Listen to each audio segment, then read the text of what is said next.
I think part of our profession has gotten so hyper focused on change as negative, disruptors as bad. I don't see it that way. I just see them simply as a buyer who's out there buying real estate, and our clients may need to know about it. And there's still a role for us to serve in taking care of our clients' best interest.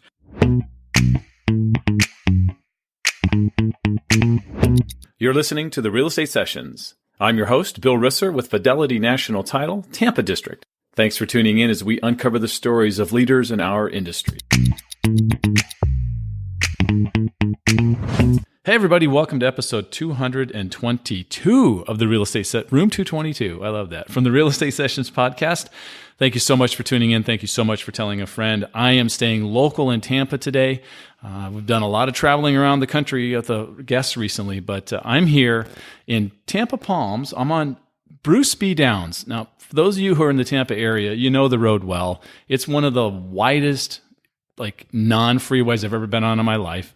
And if you watch the news, they're always talking about Bruce B. Downs. And so I'm here over in North Tampa, and I'm here to talk to Doug Loyd. Doug Loyd is the owner-broker of Florida Executive Realty, coming up on 30 years with this brokerage here in Tampa. And I can't wait to get Doug's story, the brokerage story. Doug, welcome to the podcast. Thank you, Bill, for having me. It's a fun opportunity to share with you and share with some of your listeners what's going on here in Tampa Bay.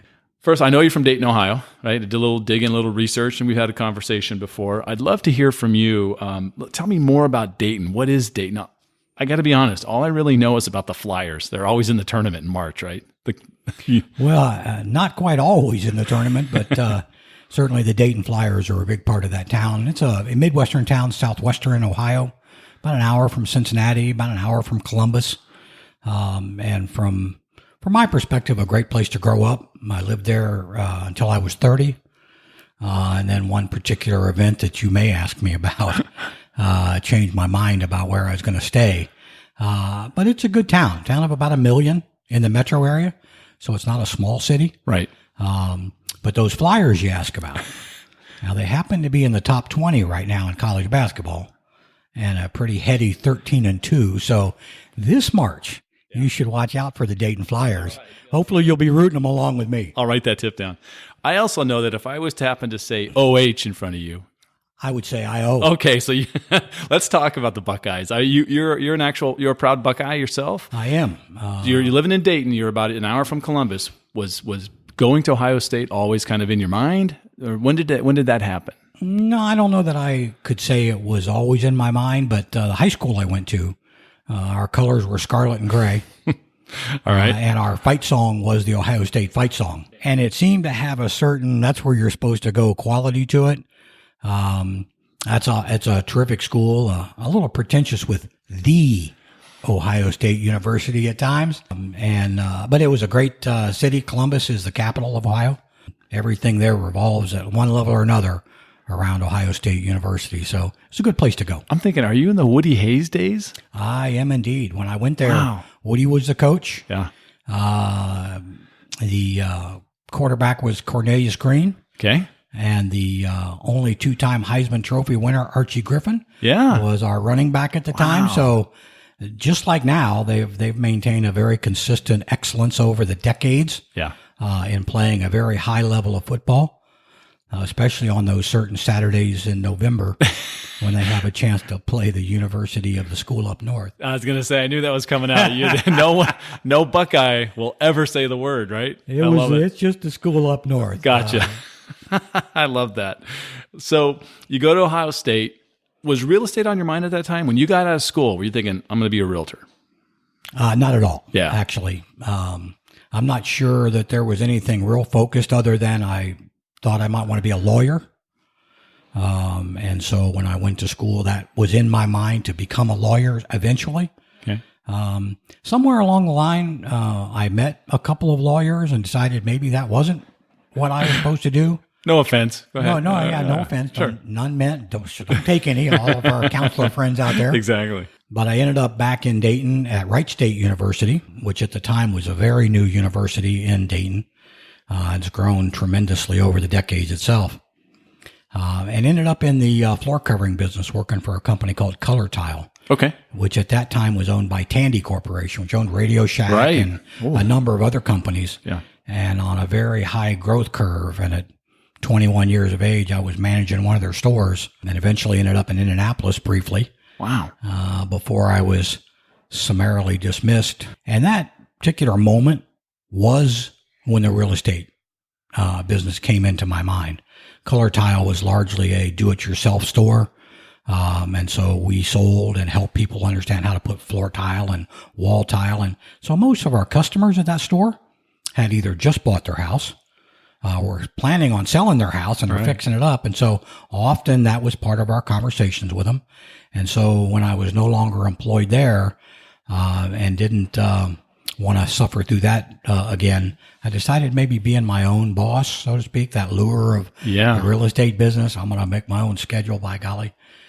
Seemed like an appropriate move, and that was 1980. Okay. And so in 1980, I got my license, and maybe I'll share a little bit more what happened next here before we're done, because it kind of goes to this business to some degree, and maybe some of those who are listening to this podcast and hearing maybe some of what 40 years in this business has taught me, how it might apply to them today. Yeah, we definitely want to get there. Do you go back to Dayton as a realtor then? So I went to Dayton. I ultimately that's where I was when I got my license. Okay. I was there for 7 more years before one particular wintertime storm. Now, look, you've told me this story. Continue, please. Okay.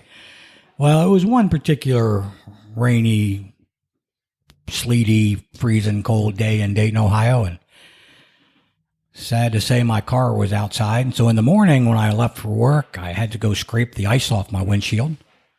Drove to work on slippery roads, stayed at work all day, mostly because it was too dangerous to drive. But when it was time to go home, went back out to the parking lot, scraped the ice off my windows again. And as I ended up driving home, I had a relatively long driveway with a bit of an uphill slant to it. And I got stuck in my own driveway. As I was stuck in my driveway, I was kind of looking around, and I noticed the foundation shrubs for those who are up. Some have evergreen shrubs in Ohio, right?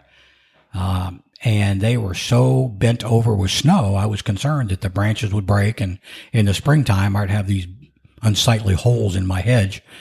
And so much to my surprise, about 15 minutes later, I'm standing in my front yard with a rake in my hand, raking my bushes. And somewhere along the third or fourth bush, it hit me that, first of all, this is ridiculous. I'm raking my bushes. Dropped the rake in the front yard, went back into the house and asked my wife if she was ready to move to Florida. And she would tell you she was always been a Floridian. She was just born in the wrong state because she's also from Ohio. Okay. And that was 86. And I said, no more winters for me. Like many of our clients, customers, and friends and people we know here that said that same or something similar to it. Yeah.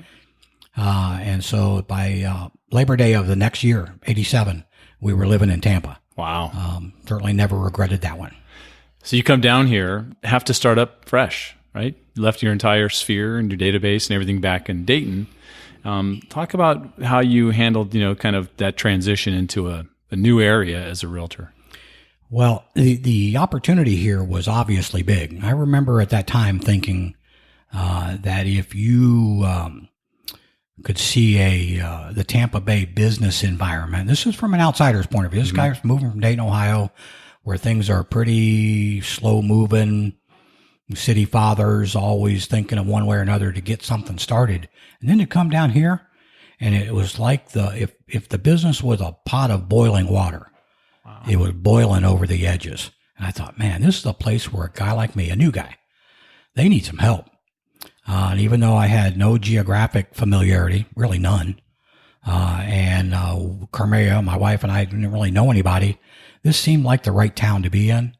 And so I very quickly ended up here in Tampa Palms, in this same building we're in now, working for the developer of a master plan community, which I did for about 3 years until the last recession before the Great Recession was the savings and loan crisis. Some of your older listeners might remember. Yeah. and the Resolution Trust A little Corporation. late 80s kind of action. Late 80s, early 90s. yeah. And so that led to a chain of events that ended up with me starting Florida Executive Realty in 1992.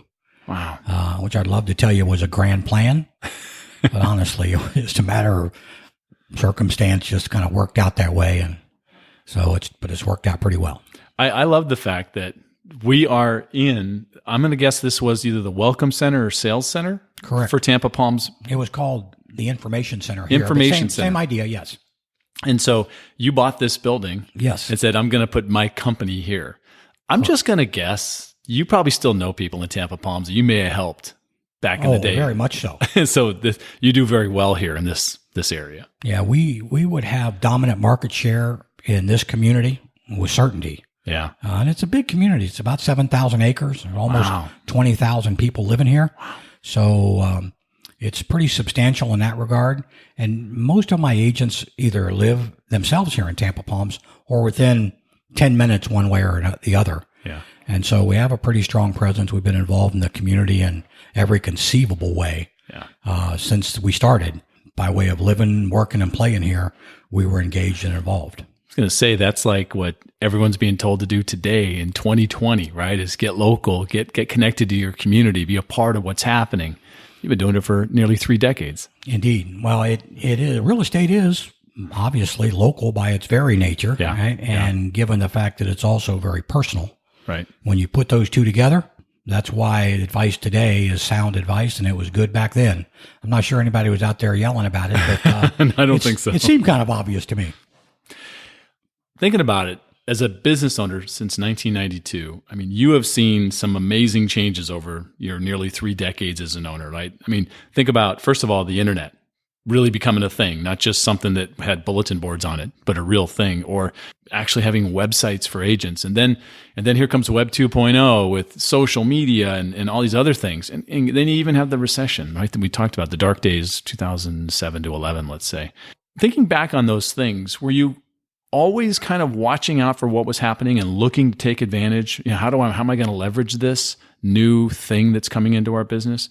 And that's got to be a part of what you do today, right? You're paying attention to what's happening so you can be a part of that. So talk about, as a business owner, how do you anticipate those things? How do you prepare, and then how do you execute? I know that's a big, broad question, but I'll let you take that. Well, it's certainly a big question, but I think the easy answer to it is that you need to be paying attention. Yeah. And staying at the forefront of what's happening, listening and talking with your colleagues around the country. One of the things that hopefully we'll get a chance to talk about is our membership in leading real estate companies of the world. Mm-hmm. And one of the things that's come out of that particular affiliation is my membership in 2 separate CEO groups. One of them, we travel around to each other's company around the country, and we just celebrated our 15th year of doing that. Wow. Yeah. And another one is a brainstorming group that actually comes to Tampa. They'll actually be here tomorrow afternoon. Wow. So I've got 20 brokers coming to Tampa tomorrow and Wednesday, and we'll do a roundtable session for a day and a half. And there's certainly social involved, because it is personal, but as fellow business owners and brokers from around the country, their input, their insight, what they see and share and how they've dealt with it, either proactively or reactively, and learned their lesson.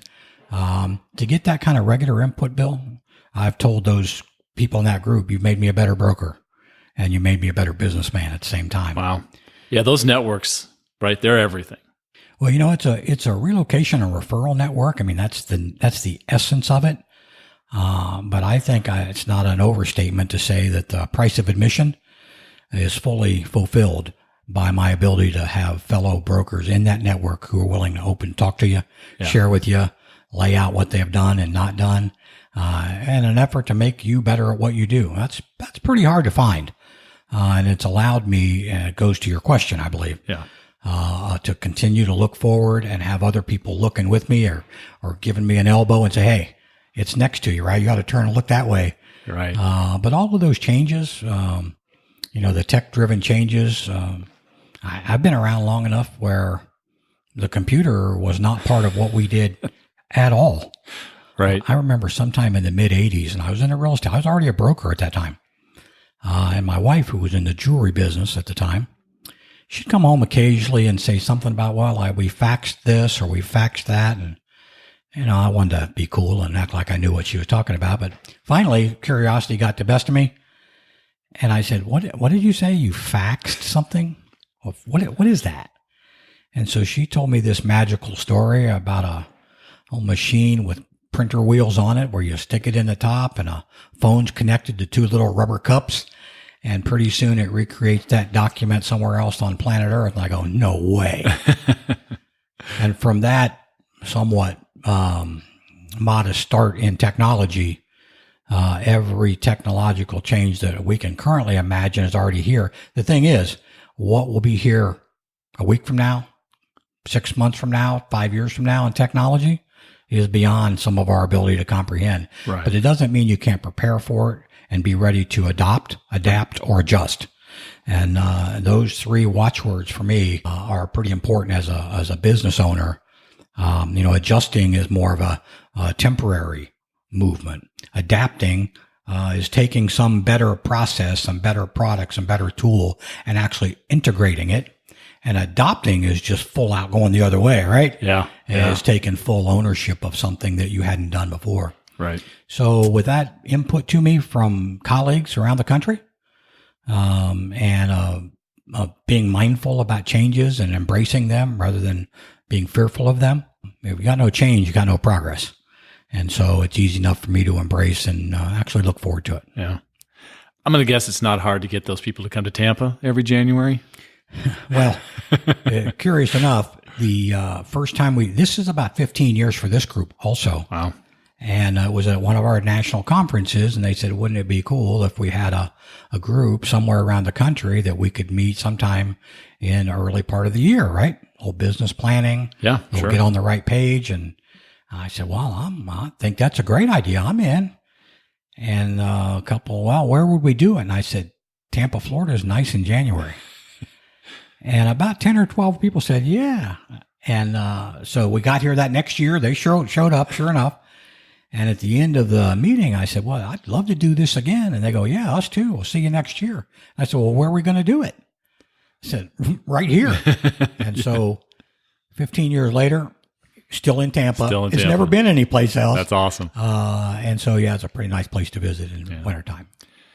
I want to go back to your technology conversation a bit there. Personally, I know Anthony Malafronte very well, one of your agents. Yes. And terrific agent. My Tampa agent is his team. In fact, he's the one that suggested I talk to you, right? And so, and I know he uses technology very effectively. And so, but I also know, because of conversations that I've had with you, we just talked about it here, relationships are everything, right? So talk about that nexus of technology and relationships, right? Because they're both very necessary, and sometimes they can work against each other. It's really important to make sure that the technology is serving those relationships, right? Absolutely. One of the parts of our onboarding process when we bring a new agent to Florida Executive Realty is a 2-part session called the ComTech meeting. And com for communication, obviously, and tech for technology. And it's certainly not called a tech com meeting. And while that might just be a clever turn of the word, the point is that communication is what we're trying to be good at, because communication is all about relationship building and communicating effectively and well and at the right frequency and the right tone. And technology of various kinds is a tool to do that. One's strategic and the other one's tactical. And the tools are the tactical. The tech is the tactical, right? The desire to build relationships and a business built on relationships is the key. And that's where one of the places that Anthony and my Tampa agent do a great job is using the technology to communicate effectively. Yeah. And can they work against each other? There's no question that that's true. Yeah. Sometimes if a good businessman or woman does a SWOT analysis of their company, little strengths and weaknesses, opportunities and threats, some of those strengths can often become and have inherently in them the seeds of weakness. So a company that said, hey, we are all tech all the time and we are good at it and we have the coolest gee whiz stuff around, that's great. But to the degree that it inhibits personal level communications and relationship building, your strength might have just become the weakness, right? Right. On the other hand, somebody that says, you know what, if I can't see them face to face, we just don't do business with them, right? It kind of went too far the other way at the same time. Right. And so, embracing the two and putting them together, not only do we have a program for that early on to get our agents in that right frame of mind, but the tools as they continue to adopt or continue to evolve, I should say, into ever more effective if you use them correctly, right? Tools is good as long as you don't forget what you're trying to do, and that is to communicate, to build relationships. Love that phrase, build relationships. That's awesome. I love it when I hear a broker owner saying that. So you have a heavy presence in Hillsborough County, right? For the people local that are listening, right? We're here at in your office in Tampa Palms. I know at Carrollwood you have a huge presence. West Chase, Fishhawk, Winthrop, I think, Valrico. You know, a lot of that, you've got that covered. I live in Pinellas. And so I'm always curious, are you ever thinking about Pinellas? And also, man, you got Pasco County to the north of you, which is booming. So, as you look, and I think you've been very deliberate in how you grow your company, and I don't know if you can share things or not, but I'm going to put you on the spot. Is that something you're thinking about, like looking at some of these other areas? Well, I think the question for me is always one of quality. There's two ways to approach maybe all businesses, but certainly this one. One is the qualitative approach, and the other one is the quantitative approach. More is better.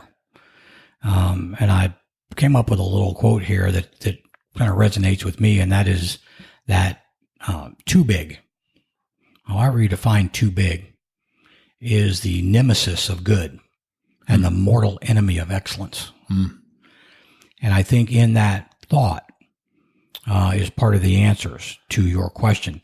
Certainly, Pinellas County is a huge market. I have probably 10 agents that live in Pinellas County and choose to affiliate with us, even though we're primarily in Hillsborough. Yeah. At least our offices are all in Hillsborough.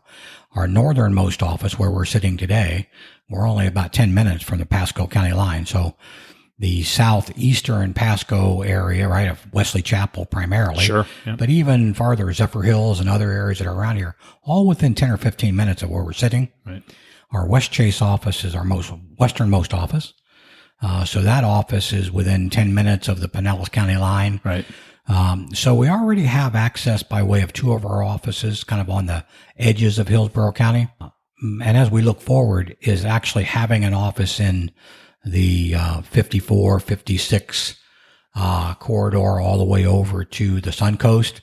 Makes sense? Probably. Yeah. Does it make sense to have something in mid-Pinellas to serve Dunedin and areas like that, Palm Harbor? And obviously in St. Pete is pretty attractive, right? Yeah. I'm a little partial to St. Pete. Yeah. I understand. Well, it's pretty cool. So here's the thought. If someday Florida Executive Realty has 7 offices. We currently have 6. But if someday we have 7 or 8 or 10, and some of those are in Pasco and Pinellas County, and instead of having 200 agents and staff that we currently have, we have 250 or 300, that would all be well and good as long as I didn't lose my way and start to grow the company for the sake of getting bigger. Yeah. Because that's where we go to quantitative and leave qualitative.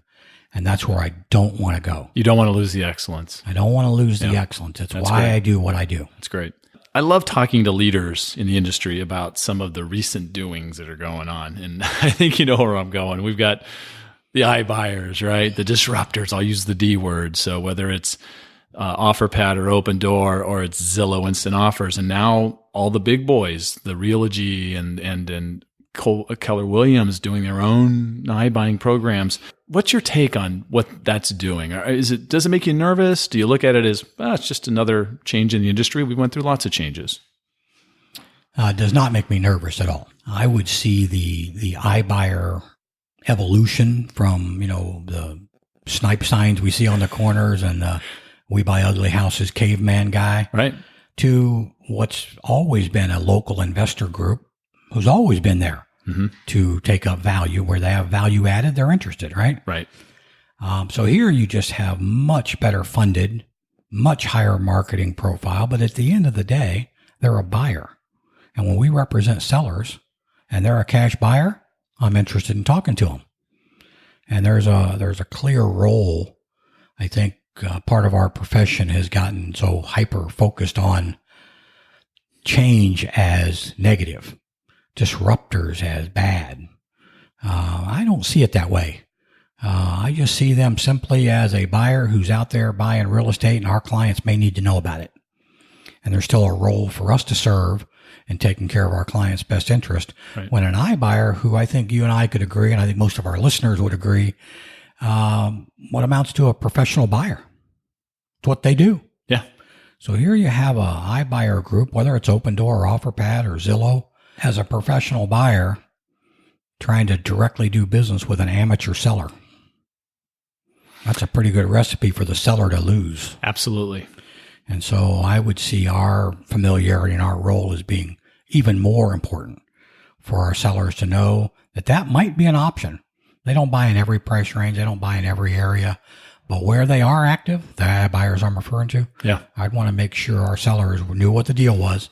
And if you guys are willing to make an offer, put it on writing. Let's see it. Yeah. Sit and do the math on it and decide whether it's worth taking. Sit and do the math. That's the critical thing. Math. Right? It all comes down to time, right? It's like if I got to get out in a week or two, I'll do something different than I wouldn't do if I'm ready to wait 90 days. For certain sellers and maybe for convenience, for certainty, maybe a good example would be somebody that inherited a property. Maybe the parents left it to them in a will, and all of a sudden they got mom and dad's house here in Tampa, and their kids are spread all over the country. And the reality of coming to Tampa and having a meeting of the minds with all three, and maybe doing the work, the cleanup, the fix up, the get it ready, and then wait for months and deal with all that, as opposed to take $20,000 or $30,000 less and be done with it in 2 weeks. That can be very attractive. Convenience has its value. Yeah, that's true. And where that value and convenience is more than the dollars, that's where iBuyers might just have a place in our market. And some of them will survive. I don't believe all of them will. And since you asked me if it's okay if I elaborate just for a minute, some of my broker colleagues, KW and CB in particular, Coldwell Banker, have announced, and I'm assuming others as well, their own iBuyer programs. And it's just kind of curious. One of the things at Florida Executive Realty is one of our guiding philosophical lights is that our clients come first and our commissions come second. So it strikes me as odd that a brokerage company who would have a seller client and then suggest to them that they are the buyer. And all of a sudden your ability to represent a seller when you are the buyer seems like commission first and client second. And I'm not saying that that's their intention. You just have a naturally opposed position when I'm representing you to find the buyer, or am I the buyer? Kind of a weird twist on dual agency. Yeah, I hadn't thought about it in that way, but and of course, agency-related laws are different all over the country. But, sure. But yeah, when did you stop representing them and start representing yourself? The moment you became the buyer. Yeah. That's why it's disclosed everywhere in every state if you're an agent when you're buying property, right? Right. Yeah. And so it'd be interesting. Our take on that is that instead of having an in-house or some kind of relationship that we could strike with a funding source of some kind to actually purchase the houses, and then have only one source for our sellers who might want that option, I would rather stay independent, just like I am, and shop them all. Yeah, I love that. Because now I'm not the buyer looking out for my own pocketbook. I'm still got my client first. Yeah. And so that's our approach to it. So I'm not afraid at all. As an independent, you have affiliated with a couple of different organizations. You mentioned leading real estate companies, but there's also LPI, right? Well, actually, Luxury Portfolio International is part of leading real estate companies in the world. Yeah, there's actually another one. It's called the MOM program. It's an acronym for Military on the Move. There was some big news recently where USAA, which is for a long time, had a affinity program via the Realogy companies. And the USAA decided that they were done. And so that would have been probably in the last 60 days. And so our Military on the Move program, our MOM program, is part of leading real estate companies in the world. And Luxury Portfolio International is our marketing program, print, and web-based for $1 million and up product all over the world. Wow. So very effective. Yeah, that's awesome for, like you said, for the independents, right? That don't have some of the, I don't know, whatever you want to call it, size and infrastructure, right, of the big box brands. Well, when you're in a listing presentation, and we know that real estate's a local business, Yeah. and it's a personal business. I mean, it's a transaction that is infrequent for clients, be they buyers or sellers. It's unique. It's expensive. It's full of emotion, and it's complex. Yeah. And so having a advisor, a consultant, somebody that actually puts your interest before their own and understands it well enough to be a proper advisor, that's pretty important. But even in that being said, and a seller is thinking about, well, yeah, but how am I going to reach the international market? You're a nice local company, Florida Executive Realty, but what about the rest of Florida or the rest of the U.S. or the rest of planet Earth? And that's where leading real estate companies of the world brings us tools and programs and marketing very real to drive our clients' properties all over the world, in their own currencies, in their own language, right, in a way that it's an effective marketing tool. So if what you're looking for as a seller is a local, personal flavor and knowledge and a global reach, our tagline is we're local and we're global, both. Yeah. And that's an LRE slogan, which is very effective and accurate. Let's do a little prognosticating, Doug. You ready? I'm ready. All right. What do you see going forward? Are we going to have the Roaring Twenties here in the Tampa market? What do you see? Well, the Roaring Twenties. I'm not that old, Bill. Me neither. Some people thinking, was he alive back then? No, not quite that old, but the Roaring Twenties was indeed roaring until it wasn't. Right. October of 29, as my history lessons teach me, was an ugly day. Yep. And most of the decade that followed it was the Great Depression. Mm-hmm. So I hesitate to root for something that ended so badly last time. On the other hand, it would appear.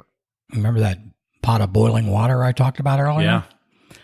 The curious part about that is, as much as 1987's pot of boiling water to this Dayton, Ohio boy looked like it was boiling over and opportunities everywhere, I would tell you the 2020 pot of boiling water for Tampa Bay is boiling even more, and the pot's bigger. Wow.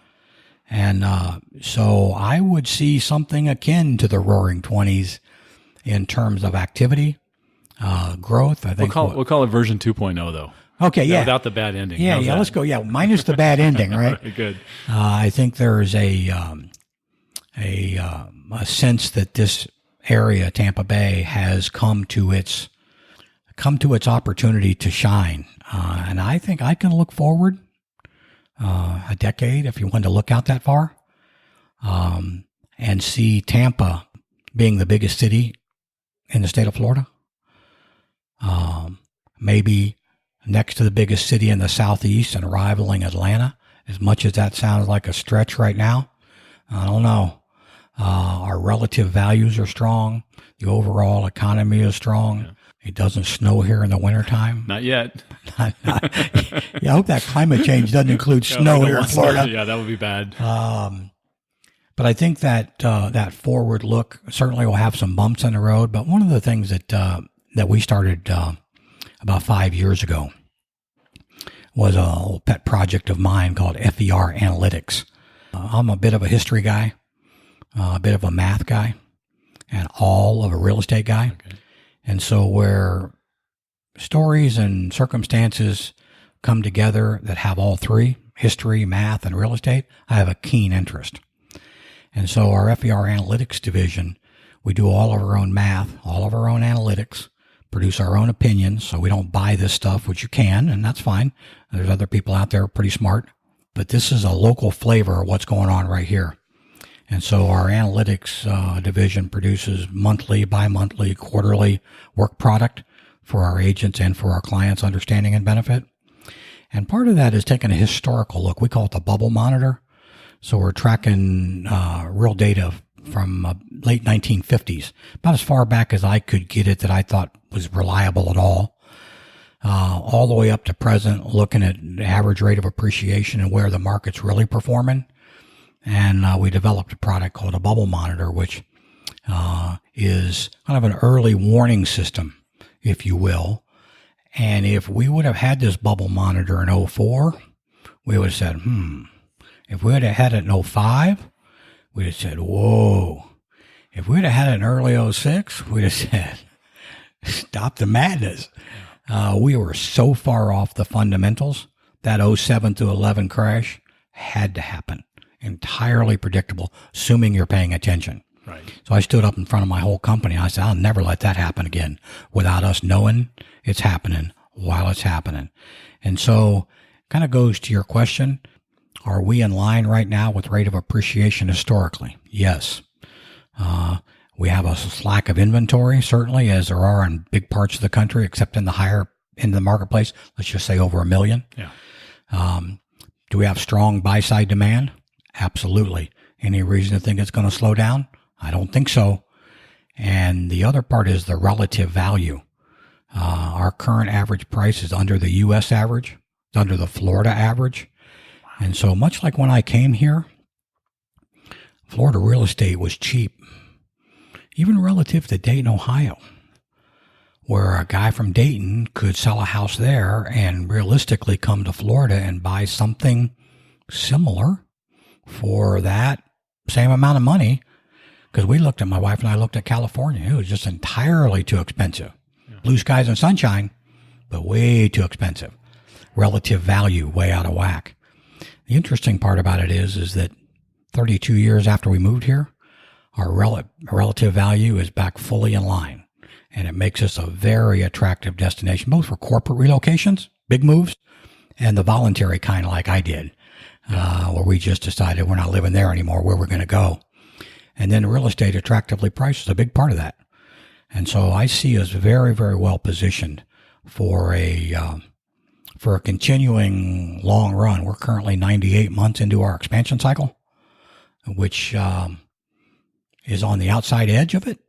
But we've also simmered down some from that 6 and 7 and 8%, or in 13, 14, 15 double-digit rates of appreciation. Yeah. That was largely recapture of the overcorrection from the Great Recession. Right. And we watch it very closely. I can tell you as of the end of the third quarter, we'll do our fourth quarter here in the next couple of weeks. At the end of the third quarter of 2019, the median price in single-family residential real estate in the Tampa Bay area was within 0.5% of a 6-decade average of where it should be. So we were right in line and set up, I think, for a continuing run in the overall economic expansion, and certainly from a real estate perspective. Pretty excited about it, actually. Awesome. A lot of good things happening. I was told you were a numbers guy. So I am a bit of a numbers guy, right? Yeah. Look, I'm going to wrap this up with the same question I've asked every guest since guest one, and that is, what if you had one piece of advice you could give a new agent just starting, what would it be? Wow, one piece of advice going to come in about 3 parts, so hopefully I got a couple of minutes left. All right, you do. Certainly who you associate with is key. Who, as in the brokerage company? Do they have a teaching, training, and coaching program that is robust, timely, up-to-date, topical, focused on what you need to know to provide value to your clients?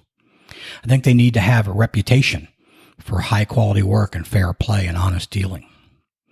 And thirdly, I think that company needs to have a culture of sharing and collaboration and encouragement and support. But see, those things are all what the company has and can bring, and certainly a new agent, a new licensee should be looking for those things and should check them and test them and make sure that that company can deliver. But the most important part, and this is where the advice comes in, right, is not so much what does a company have, but what can you bring as the agent? What are you going to bring? And I would tell you, over my years of looking at it and observing those who make it, very successful, those who never really got started, and all of them in between, I think it comes down to 2 words: commitment and discipline. Commitment, first of all, to this profession. Commitment to career-long learning. commitment to excellent work and driving value, ever greater amounts of value to your client base. Commitment. But a commitment without discipline, the actual do something about it, because one is just words and the other one's action. Yeah. And so you might remember the first habit of highly effective people, Dr. Covey's pretty famous study. The first habit was to be proactive, right? Is to actually do something. And that discipline focused on a commitment to something in particular, like the real estate profession, will take you a long way. And if you affiliate or associate with the right brokerage company and the right people who are in that company, that combination is a successful combo. As we might say in Ohio, that'll have you cooking with gas. I'll have to ask some Ohio friends about that. Well, you can just Google that if you want. That's true. Bill. I will. Doug, if somebody wants to reach out to you directly, what's the best way for them to do that? Oh, easy. Certainly happy to chat with anybody any of your listeners that might want to challenge me or call me a crazy man, or just ask a question. You can certainly reach me by email at doug@floridaexecutiverealty.com. And my office number here in Tampa is 813-972-3430. I'll be happy to respond in either way and chat with any of your listeners who listened and enjoyed the podcast. Doug, I can't thank you enough. It's been wonderful sitting here and getting some of this information from you. Your local knowledge is second to none. It's been really cool. Thank you so much for your time. Well, Bill, thanks for the opportunity. And thanks again to Anthony Malafronte, right? Anthony was kind enough to suggest to me, by the way, on a couple of occasions, you got to talk to Bill. You got to talk to Bill. And sure enough, Bill came to our office and did a presentation on a piece of software, Remine, to help our agents just as a courtesy to us. And so, Bill, thank you for that. And thank you for the opportunity to be on your podcast. I enjoyed it as well.